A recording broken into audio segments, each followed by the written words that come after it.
Yeah, Mattercock, good point. Can we farm ship combat in this game? Or is there a finite amount of ship combat in this game?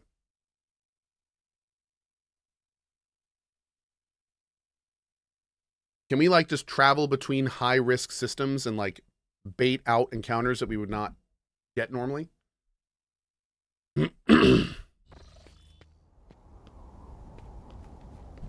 Oh, there's an achievement that says you did all the ship combat. Or maybe that just means all the static ship combat. All right, but anyway, we're still gonna do that, yeah.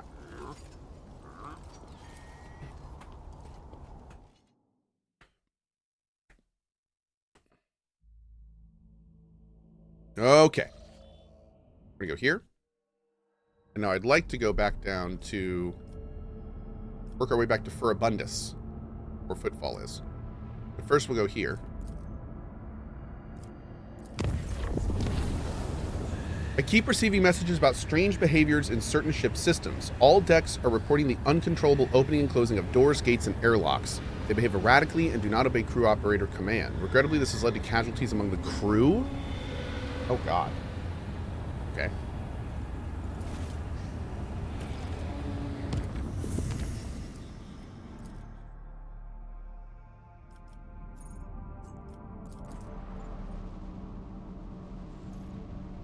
Cool, Madrica. Okay.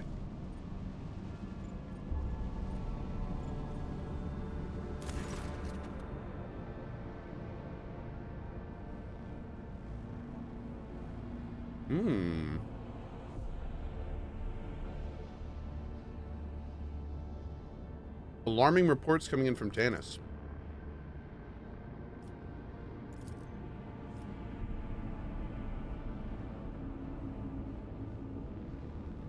Oh, wow. We have to decide this.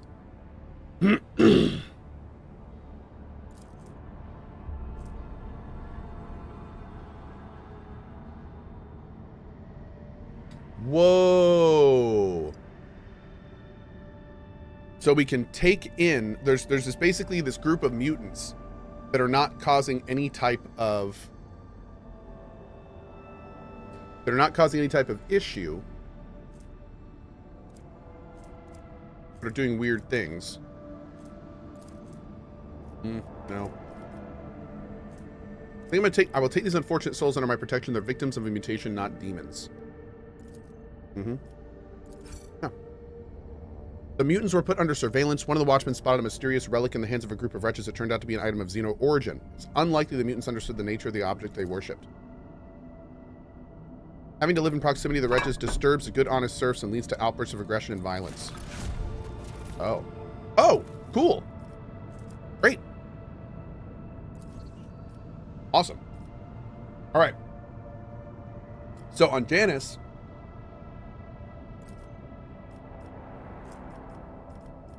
Oh, wait, what? How do we do rank 2? Oh, we need more stuff. Yo.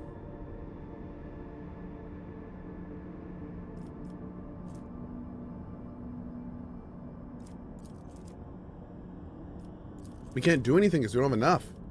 We gotta fly around and get some stuff.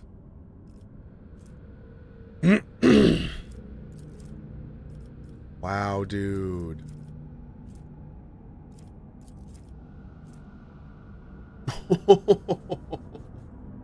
Okay, so we this is one I think we want to do next. So we got to get our profit factor up big time. All right. Damn. Let's land here.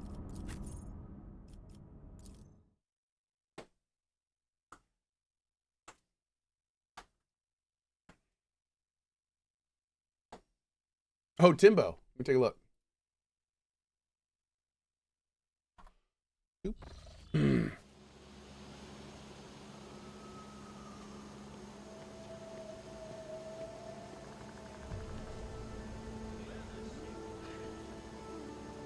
Timbo, did you at me?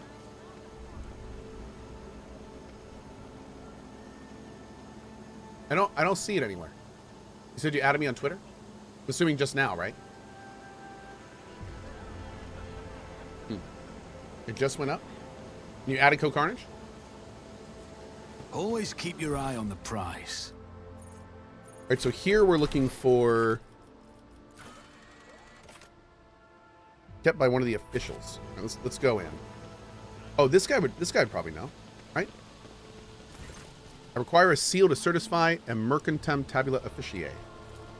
Of course, it'd be an honor to assist the rogue trader. I assume we would be dealing with servitors, but no, some places in your domain still have work being performed by people of flesh and blood.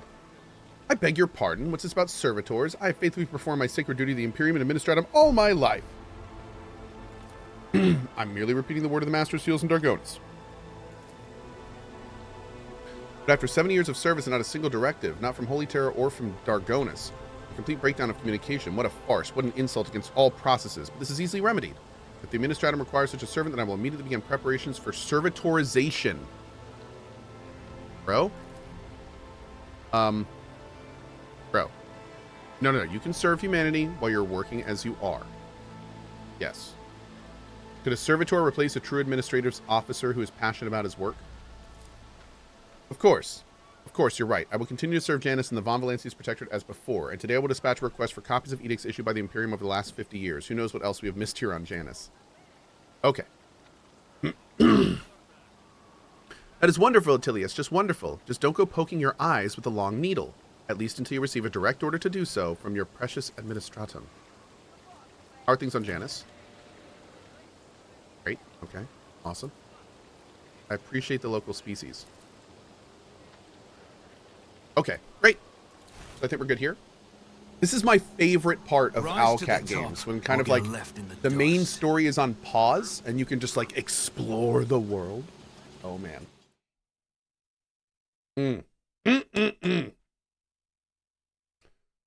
Oh, there it is, dude.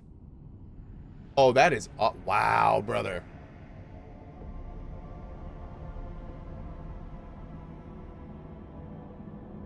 That is actually cool. Yo, check this out, chat. This is what he was talking about.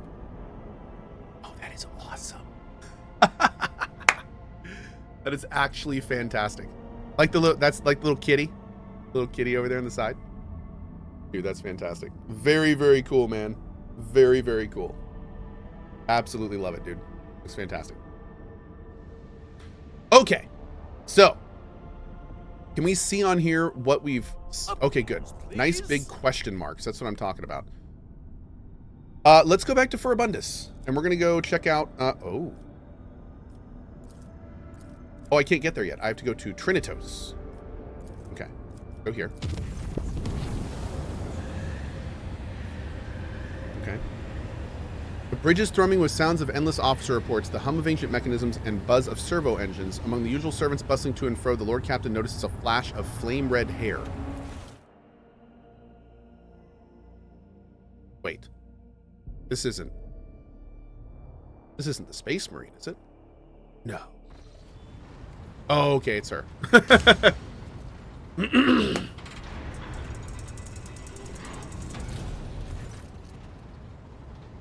Thank you, Suzu. You posed a question to me not long ago, Ellen Talk, and now I'm here to present you with my answer. Gesture for her to... You have my complete attention. Then listen closely to my answer, Ellen Talk. You may struggle to comprehend what is to be said, being accustomed to reveling in your own might and skewing the world to suit yourself. Pitch your understanding not towards my words, but the sense of lies hidden in the shade of their sounds. You try to split the world into pieces, to fragment it into light and dark, truth and lies, self and other. But I see the world as a single whole, and in this lies its simplicity and complexity. It is not simply to see the world and hear its voices. You must understand it. Think of Lilithan, the world on which our paths crossed. What is it truly? What is its essence? The Lilithan's magnificence comes not from the green of its vast forests or from the depths of its waters. Its beauty is in the word, in the way it dances on the tongue, and even you, Ellen Tot, can sense it. Try. Say the word, slowly, delicately, casting aside all your stray thoughts. Feel. Perhaps then you will see. Close your eyes, empty your mind, and speak the word. Lilithan. The world around you fades and your perception instantly narrows, coming to a single point of focus on the tip of your tongue. Li. Your tongue delicately tickles the roof of your mouth, and the sound slips along your throat with incredible silkiness. warming as it goes like a sip of fresh recaf. Lay. The tip of your tongue touches the same place again, and air softly rushes from your chest to sound like a serration of leaves as the wind weaves through a forest canopy. Then, your tongue taps your front teeth, and a gentle vibration spreads through your whole body, sending a shiver along your spine. That's exactly what happens when I say it, too.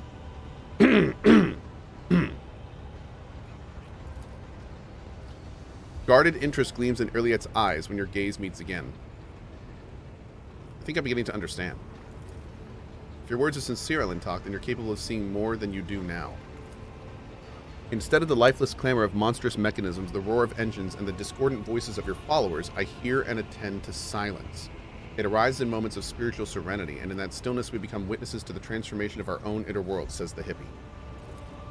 Monkey lives past so swiftly. You rush through them for the sake of a chosen goal, but thoughts of transience and loss frighten you, and so you drive such thoughts away and drown yourself in the daily tumult. But it is from fleeting moments which enter our lives and quickly vanish from them that the soul's fortress grows. A moment's blooming, an hour's wilting.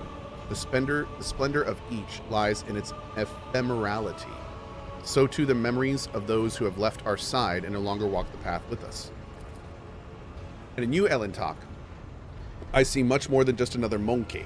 Your true essence lies in your will, which is capable of changing the world around you and within you. It lies in your ability to create and understand your creation, and in your ability to destroy. It lies in what your kin's mind cannot grasp, what their primitive sight cannot behold, but I can see it. Thank you for telling me how you see the world. What do you make of it, Elentok? How differently do you see the world now?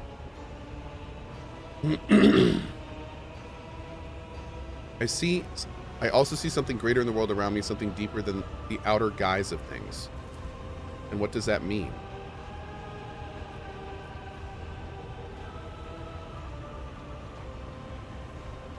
Uh-oh, she's testing us.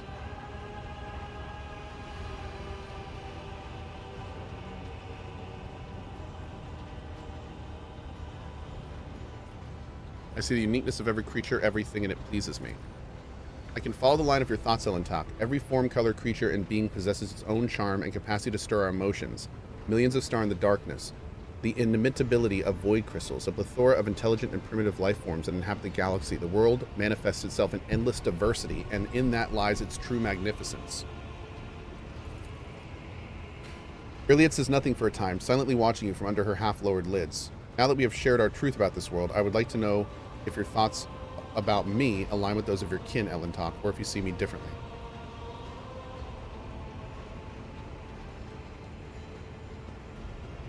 To me, you are a foreign yet beguiling world, Erliet. I hope that one day I will come to know you, and on that day my own world will become much deeper. Erliet goes still and looks at you intently, as if seeing you for the first time. It seems there are many facets of your soul that I have not considered, Elentok. Interesting. I accept your answer and thank you for speaking with me. This is the first conversation on board this vessel that has truly brought serenity and joy to my soul. We in, boys. That was tough. All right. We in, boys and girls. All right, let's keep moving. Still no chance? Probably not. Do we already have the plasteel here? I want to say we do. I think we do. Or is this the one that only has 2? Whoa, plasteel 7? Wait, do I already have one here? Yes. Cool. So wait, now that I have 7 plasteel. Oh, I thought I needed that for something. Okay. Yeah, we'll take that. We'll take plasteel 7. Sure. All right, let's go down to here for Abundus. Let's just go here. I hasten to report the disturbing news brought to me by the machine spirits of the ship. The matter is extremely delicate and concerns Lady Cassia. You see, since her first day aboard, her presence has been a disturbance to the crew's way of life. If you'll allow, I prepared a detailed report. Of your report. first incident occurred immediately after our departure. The Lady Navigator chastised one of the ship's runners, after which he went to his living quarters, killed his family, and then shot himself. The second incident was noted while traversing the warp. Lady Navigator gave the pilots the wrong instructions, and the void ship was thrown off course for a matter of minutes, but this was enough for the forces of Imperium to anger the machine spirits long enough for them to start a fire in the service bay. After that, officers living near the Lady Navigator's quarters began to express extreme emotion, hysteria, apathy, euphoria, rage. This is quite detrimental for the crew morale and performance. The last incident was recorded on Footfall. Around 100 living birds were delivered on board during our stay on Footfall. Each bird cost a hefty sum, but I have failed to discover their purpose and subsequent fate. I was also told about the conflict between the Lady Navigator and the Seneschal. Things are even worse with Jehadari. I intercepted a Voxcast in which she promised she would, and I quote, end that Kasha if she ever saw her again. The Lady Navigator's state of mind worries me. She is self-contained and does not mesh with the crew at all, which is why everyone avoids her. I fear you are in the position to talk to her on equal footing. Wow. All right, we clearly gotta have some chat. All right, this is only 2 adamantium, but I think I need 2 adamantium. I need 3, and we have none. So I'm not gonna get that right now. What's on here? Provisions, 5. Okay, we'll get 5 provisions. I like having provisions. I already have one here. No, I don't. So how do I know if I have one here or not? Does it not show on the world map if I'm actually harvesting it? I can just mouse over to see how much there is. Well, that's weird, dude. That's weird. Oh, I guess I can mouse over here. I guess. It doesn't really... Huh. But I feel like that system needs a little bit of love. All right, let's go to the ship.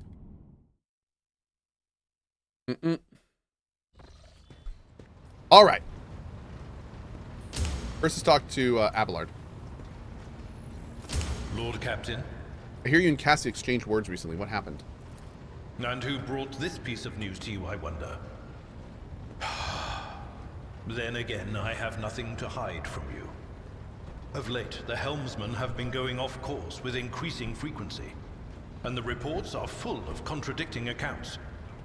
The problem continued, even after several demotions were handed out, so I took it upon myself to investigate.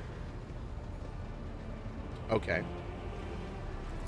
I was astonished to learn that our Lady Navigator has been amending entries in the ship's log, and the officers have been keeping silent on her orders. I immediately demanded an end to the outrageous conduct, and I reprimanded Lady Cassia in front of the officers. She greeted my words with silence, and then quickly departed. I should not have acted thus. I never even found out what drove her to do it. Damn, dude. Lord Captain. Well, that's super unfortunate. Clearly felt bad about something.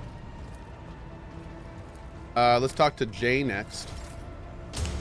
And then we'll talk to Cassia. I feel like we should go into that as informed as we can be. Do we have anything new with Argenta yet? I don't think so. Greetings. Oh. Where is Jay?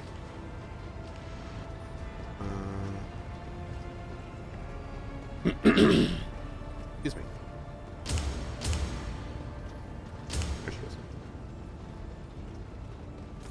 May the Exalted One protect you. Have you grown bored with our little talk, Shireen? I heard you had a falling out with Cassia. You even threatened to kill her? So, Vigdis is snooping in on my Vox line. I wasn't threatening your navigator. I didn't even think about it. I was just relaxing in the good company of fragrant Amasak, sweet-scented Laho, and a handful of new friends from the upper decks. And right in the middle of the fun, the Lady Navigator swoops in and starts jabbering about how her head is about to split from the cacophony of colors coming from our cabin. Long story short, Shireen, I had the misfortune of getting a taste of what your officers have been going on about. They say when the Orselio girl becomes upset, everyone in the vicinity loses their minds and is overtaken by Aji. And it hurt like anything. I can only remember everyone huddling in a corner, wailing like klaxons. As for Cassia, I think Cassia was flustered by the state of our clothes, which were very meager back then, as you understand. Before I could get my bearings, the porting was gone. The whole situation was awkward. As for the threats, they were addressed to one of the girls I'd been foolish enough to invite to our little party. That Cohh used the confusion to pilfer a full pouch of the Cohh from under my nose. Wow. Okay. I will help you acquire the merchant certificate. Oh, Shireen, thank you for such generosity. I will humbly wait until you steer your vessel towards Dargonos. The Mercatum Tabula Officiale. It sounds almost as majestic as the warrant of trade. Argenta seems to have gotten under your skin, am I right? Argenta? What could be more beautiful than the sight of a sister of battle, whose mere presence casts light in the dark corners of lost souls such as mine? But alas, what remains of my sanity is telling me that poor Jai can only admire the radiance of this angel, forsaking any hope of ever touching her wings. Sigh. Oh, I have... All right, let's go talk to our girl.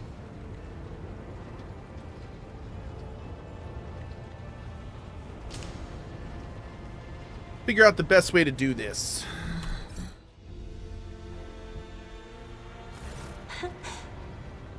Words cannot describe how boring the bridge is without our stimulating conversations. I've heard rumors you're not getting along well with the crew. Panic flashes in her ruby red eyes and your heart starts beating a little faster while your hands go cold. Not here. I'm begging you. Aren't noblemen supposed to discuss such things No! away from the servants? This means it's not voice acted. Let us go to my study. Then lead the way, and I will answer all of your questions. Sigh. What is it you wanted to talk about, Lord Captain? I have nothing to say to your unfounded accusations and my conflicts with the crew. I cannot recall having a single quarrel with any of your people during my entire time aboard. You've been willfully changing entries in the ship's logbook, forbidding officers from reporting it to Abelard. I beg to differ. I read numerous books on Astra Nataris and can swear on House Orcelio's honor that your officers are entering data in a complete contravention of regulation. False terms, random distances between lines, spelling mistakes, and even the simplest of words. I've spent the last few cycles correcting the latest log entries, and I thought it would please Master Abelard, as he is so fond of order. And yet the Seneschal did not appreciate my effort, and for some reason called them an outrage. Even though mere days before he'd been swaddling me in warm yellow words, I noticed all your people do this when they're expressing sympathy. I really wanted to repay Seneschal with the same courtesy. The messenger you rebuked... hold on.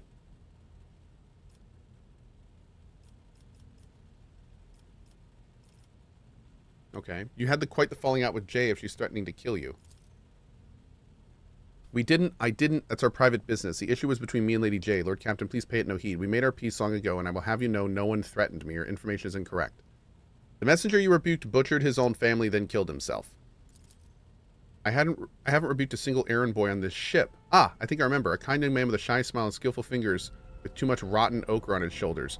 I grew tired of the disgusting color and advised him to lighten his burden by casting the weight off his shoulders. He did not come the next day or ever again.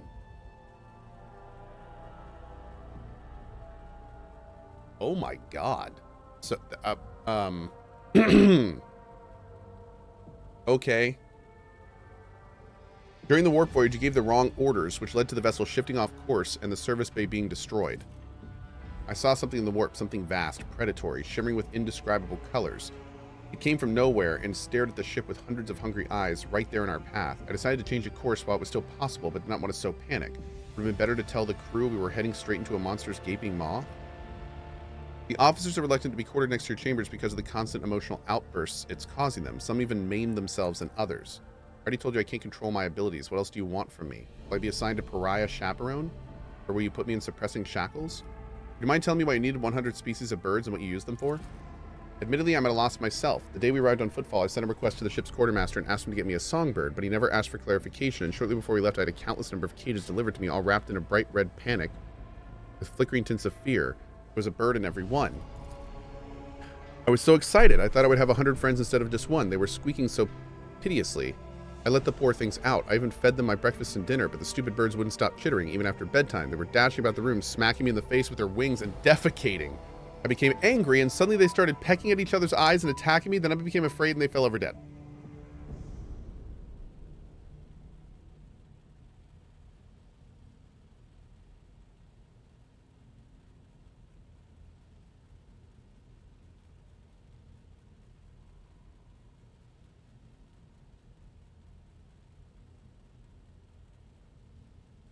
Okay.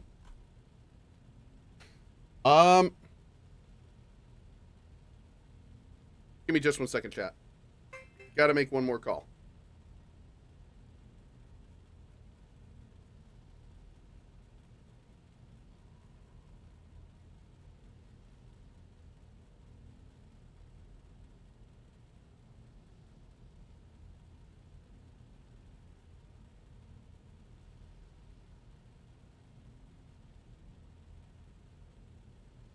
Yeah, I'm calling PETA. This cannot continue.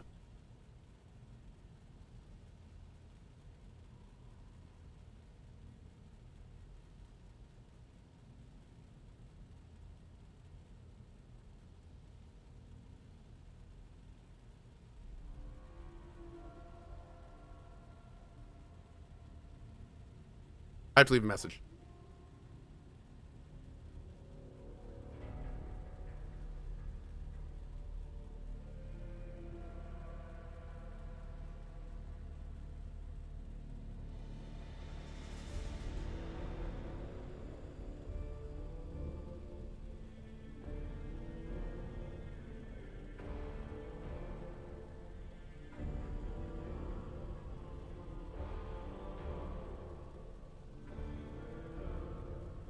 Great. Okay.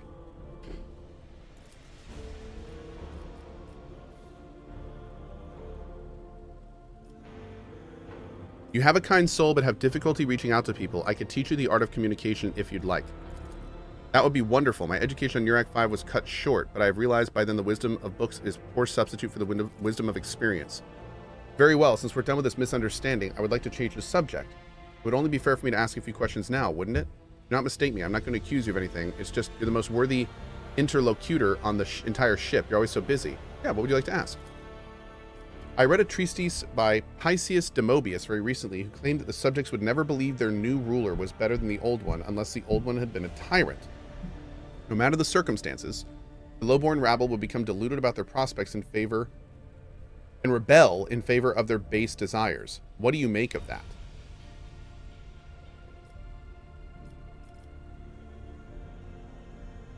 Interesting.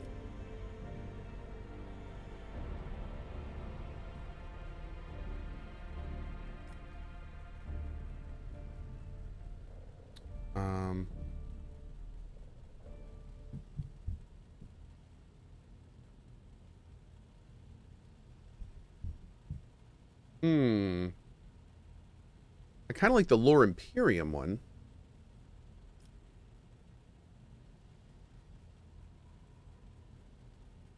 Yeah, let me do this one.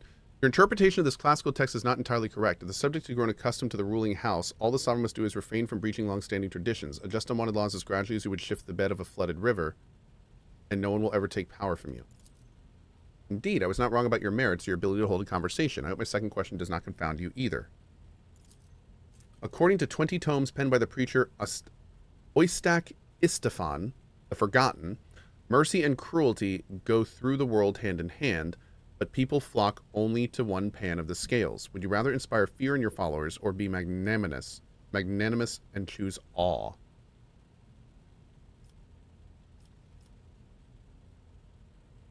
One must be a tyrant, a friend, and a jester to one's subjects. What matters is that to clearly discern which role is required at a given moment.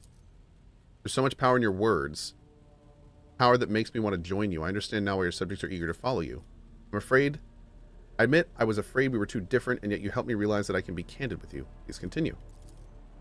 I must confess that sometimes I can hardly bear the burden of the house is placed upon me. I feel I am not doing my best. Tell me how you, heir to a protectorate, can bear the responsibility for billions of lives day after day and not stoop under the weight. Oh wow, I feel like I missed a bunch of stuff here.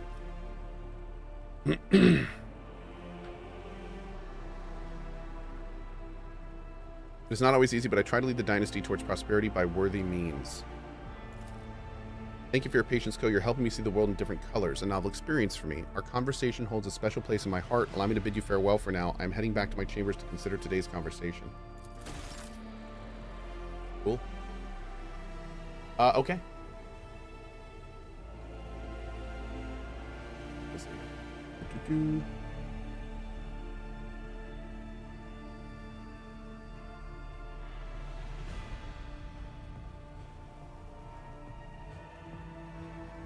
Okay,